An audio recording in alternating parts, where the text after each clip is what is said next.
Hello people, you'll never guess what we're talking about this time. I'm gonna be reviewing some Scott Pilgrim stuff. That is Scott Pilgrim vs. the World and Scott Pilgrim Takes Off, both of which are absolute bangers, so let's just get straight into it, baby.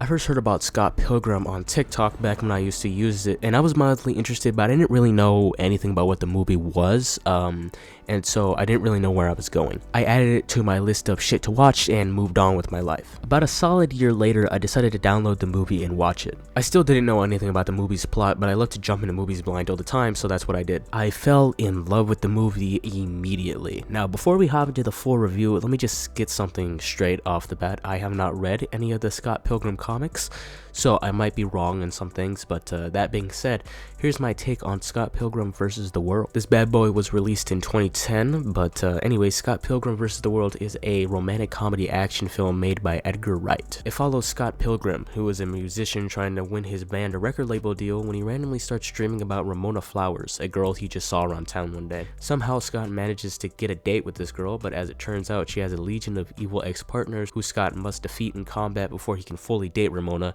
who is the girl I've been yapping about. One of the only bad things about this movie is how they don't really explain anything, to the point where I didn't really know what the hell was going on half of the time.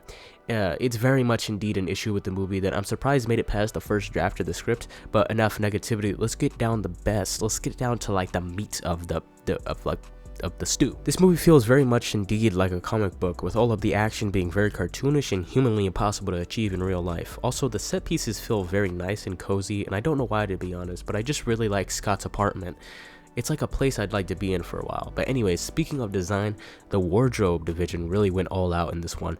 Everybody's clothes fit their character perfectly. I mean, clearly a lot of thought was put into it, and I really appreciate that. Another thing that a lot of thought was clearly put into was the editing. There's a lot of text added everywhere, and it only adds to the comic book tone. The effects are very nice too. Nothing looks too fake or too shitty, which is always a nice touch when watching a movie that's so chock full of action. And the way the entire cast reads their lines is very smooth and neutral, almost like they rehearsed for 4 days straight, which I love. But another issue that I have with this movie is the fact that the camera work is very unbalanced, feeling very bland and boring one second, and being full of color and style the next. So in closing, this movie is very clearly made with a passion, with everybody involved giving their all, resulting in an amazing movie that it has a very wide audience. So let's move on to the animated reboot retelling of this bad boy, Scott Pilgrim Takes Off. Let me tell you what, Bobby, this is the best animated project I have witnessed since Gravity Falls, which is saying a lot because Gravity Falls is my favorite thing ever created by mankind. The entire show is a piece of art. Let me tell you why. First off, the animation looks insanely good, having some of the coolest and most ambitious looking drawings I have ever seen. The subversion of the entire show after the first episode is a great way to lure in the audience,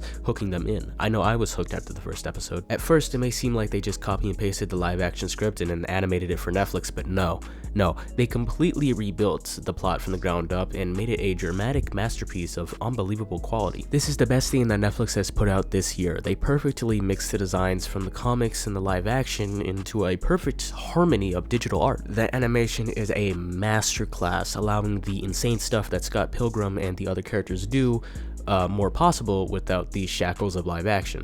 So they can do crazy shit like over designing the shit out of Gideon's lair, which is one of the earlier scenes in the show. Pretty much everything that's good about the live action movie is good about the animation, but it's a lot less brute forced. So in order to elaborate, I have to give you an example. One of Ramona's evil exes is a girl that she abruptly broke up with, and naturally this ex of Ramona's is pissed, and so she tries to kill her, but Ramona, instead of just killing her, Ramona just apologizes for how she left her and therefore doesn't have to kill her.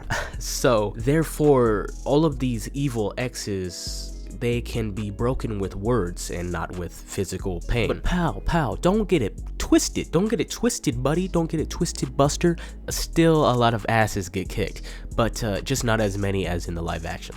Also, the meta inclusion of the live action movie makes me happy for some reason. I don't know, it's just a nice little inclusion in there. You'll understand what that means when you go watch it. But they do a lot better at explaining what the hell is happening than the live action did. But Ramona's voice acting can be a bit bland at times, and it's kind of boring, which is very strange because the actor who plays her is actually really good at doing the exact opposite. She's really good at acting, so it's very strange that her voice acting in this case is kind of boring. I don't know why. So yeah, both of these productions are masterpieces and you should go watch them ASAP. Good night, ladies and gentlemen. Have a good Christmas or whatever. Oh wait, no, Christmas is over, my bad.